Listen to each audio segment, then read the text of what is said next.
horror classic Frankenstein began life on the shores of Lake Geneva, where its creator, Mary Shelley, was staying with some other writers, including Lord Byron. But was that evening back in 1816 also the source of another great horror classic? And it seems it was the beginning of a tragedy, one that still sends a shiver down the spine today. The Villa Diodati was the enormously successful and charismatic Lord Byron, mad, bad and dangerous to know. Mary Godwin, who was the lover of the poet Percy Shelley, and Mary would later become Mary Shelley.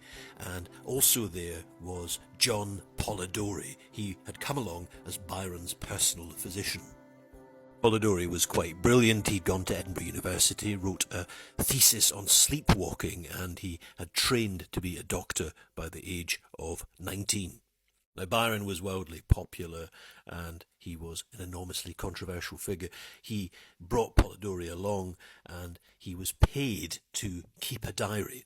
But relations seem to have quickly soured between them. Byron ended up nicknaming Polidori Polly-Dolly.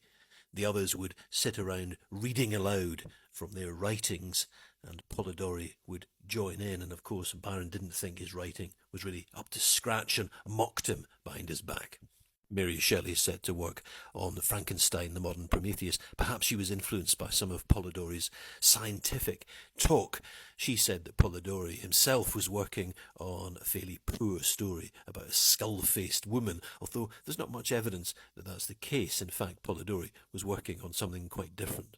It was Byron himself who had suggested that those present at the villa should each write a ghost story, and that's where Frankenstein came from. Byron himself produced a fragment about a vampire, but didn't do very much with it. It caught Polidori's eye, and he set to work writing a story about a vampire.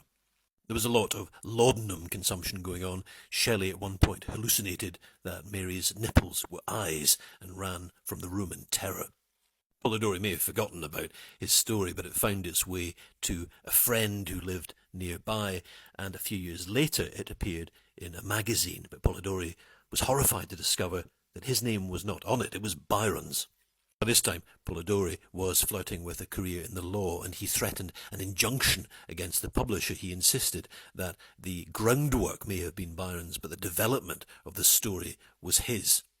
Polidori went into a downward spiral. He accrued gambling debts and eventually killed himself by taking cyanide at the age of 25. But the vampire remained tremendously influential and was one of the foundation stones for Dracula, which was published decades later.